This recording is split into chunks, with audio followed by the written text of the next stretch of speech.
Have you ever been mad at an ex? A good deal of people have.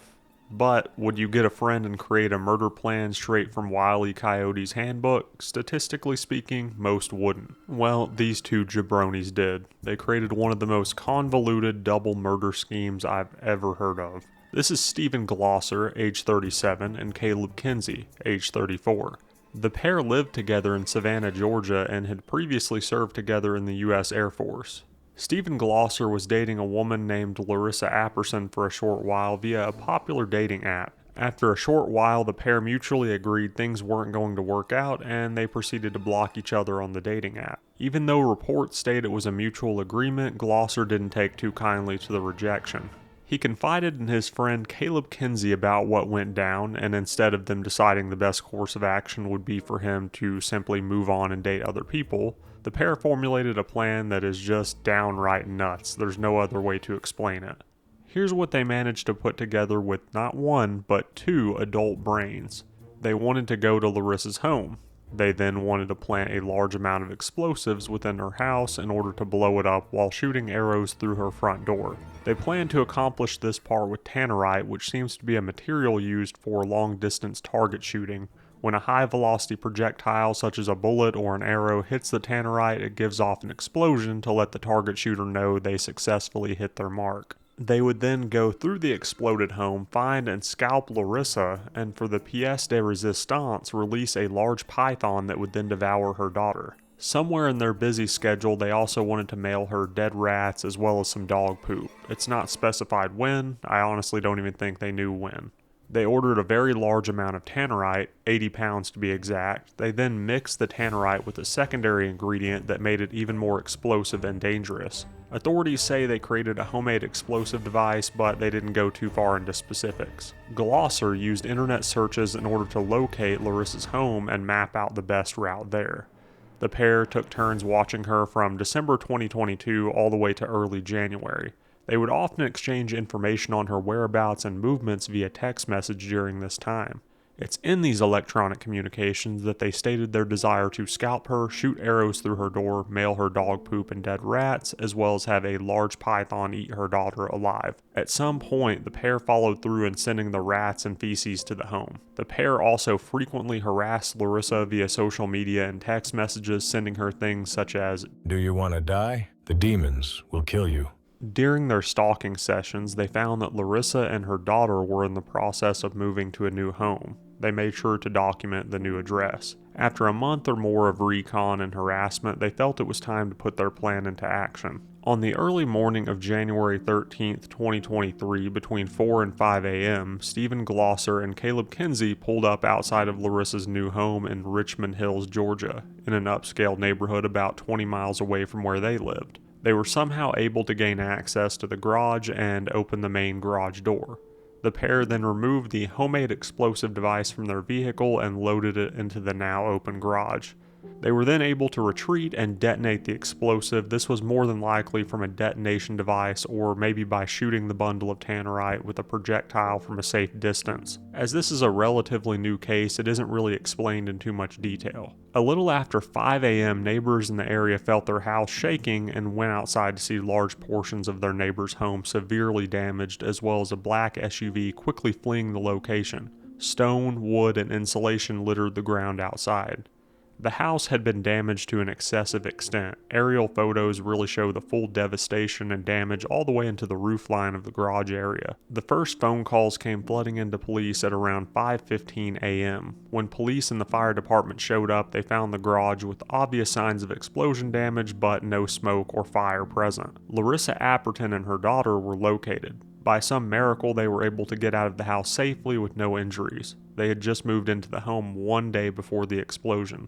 With the neighbors' help, authorities were able to track down the black SUV that was leaving the scene and found that it belonged to Caleb Kinsey. 1 month later, police were able to get a warrant for Glosser and Kinsey's home as well as their phones. In the home, it was discovered that a cleaning crew had recently been hired to help get rid of any evidence created while crafting the explosive device. Despite this, authorities still found evidence of explosives and Glosser's journal, which detailed some of their plans in further detail.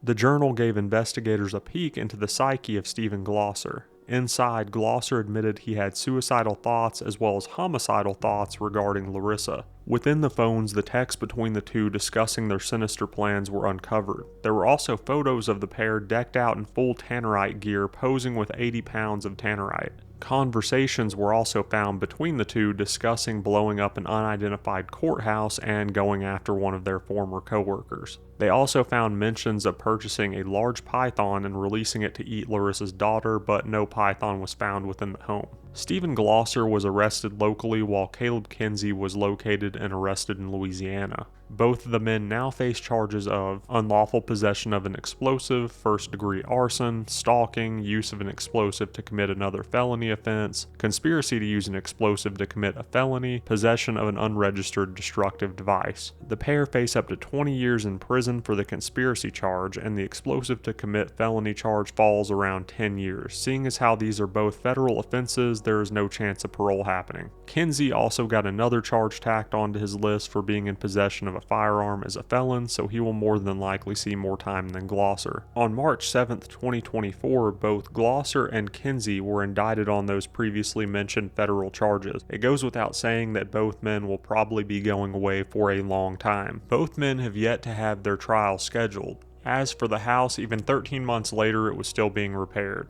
Moving along and keeping things snake-related, in 2021, local businesses in Riverside, California were being plagued by what they call a snake burglar. If you're confused, you're not alone, as I had this same question. What the hell is a snake burglar? Well, it's not so much as a what as it is a who. This thief was caught on multiple businesses' security cameras throughout 2021, 22, and early 2023. He was given the nickname Snake Burglar due to the way he slinks and slithers across the floor in an effort to avoid motion detection systems, which, as silly as it looks, ended up working a good deal of the time, with him only being caught on camera and not tripping alarms or motion detection systems until he was already done with the robbery. This bandit in the night has been linked to 70 plus burglaries that the authorities know of, but in reality that number is probably higher. Being linked to so many crimes, it's extremely hard to tell which businesses he hit and in what order, so I'll just start with the one that got the most media coverage while trying to keep a decent timeline for you guys.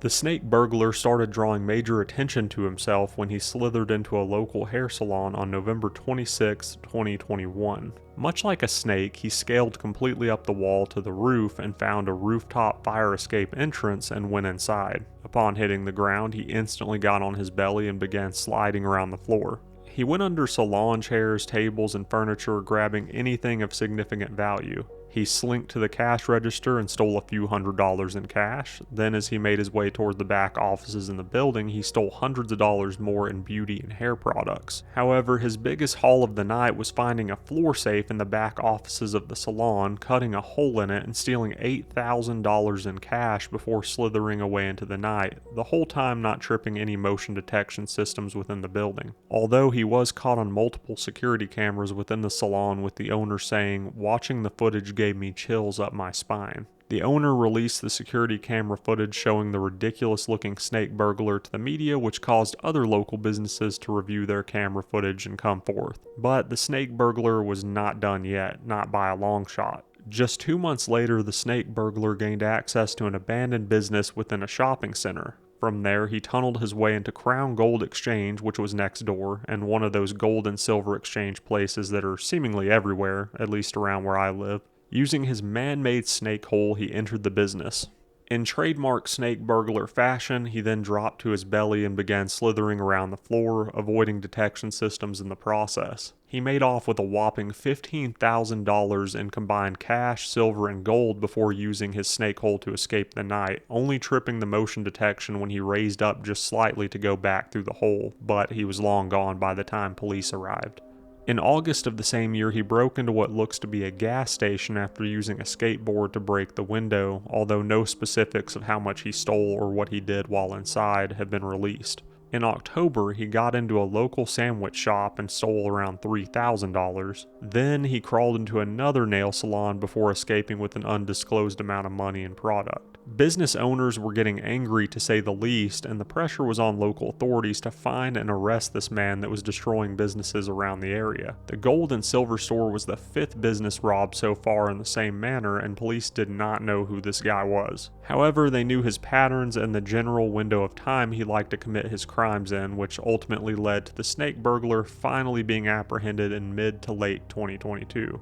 The identity of the snake burglar ended up being 32-year-old serial burglar Christopher Jackson, who had been arrested multiple times prior in neighboring counties for theft and drug-related crimes. But by this point, he had already stolen tens of thousands of dollars from multiple businesses and racked up 23 felonies in the process. So he's going away for a while, right? 23 felonies. Well, not exactly, and this is where it gets pretty frustrating due to a few factors. In California, non-violent offenders typically go to county jail instead of state prison due to overcrowding. However, county jails are also overcrowded, meaning non-violent offenders such as Christopher get light sentencing even for multiple felony charges and are generally released fairly quickly. He pled guilty to all 23 charges and was given 6 sentences of 16 months each. However, he just served 10 days and was released back into the public on November 2022. Detectives, police, and business owners were livid, with one detective stating, "We spend more time working on the case than he spends locked up." And as you probably predicted, it wasn't long before businesses started getting victimized again in a similar manner.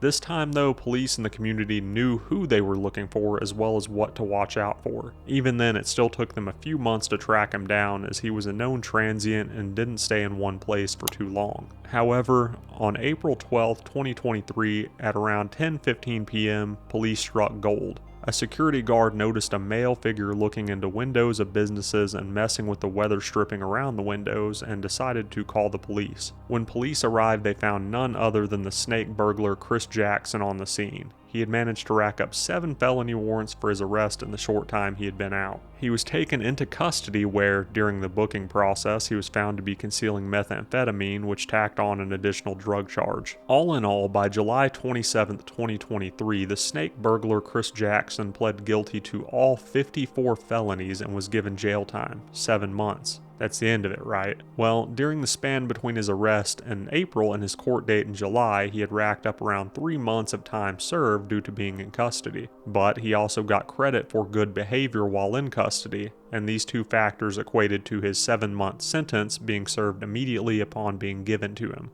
What this boiled down to is after being found guilty of 54 felonies, he was free to go. There were a few additional conditions with his release though. He must wear an ankle monitor for 12 years, stay at least 100 meters away from a list of 54 businesses, participate in a 6-month drug treatment program, Coachella Rescue Mission, and pay approximately $158,000 in restitution to the businesses he burglarized. The community was not pleased to have the snake burglar back on the streets. One of the owners of Crown Gold Exchange, the business that got robbed for $15,000, said, "I think this sentence for the types of crimes he's committed, how many crimes he's committed, is extremely lenient. It's ridiculous. It's just catch and release. What are we doing now? We are fishing for criminals?"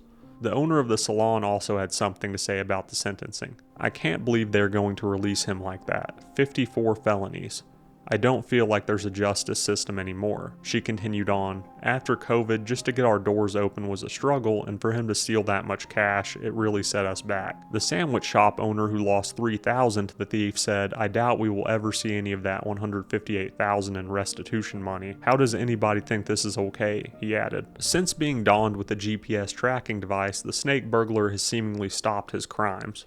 For now. But guys, that's about all I have for you. I hope you enjoyed the video. If you did, be sure to leave a like and possibly comment, as it helps other people find my videos. Thank you guys so very much for watching, and I will see you in the next one.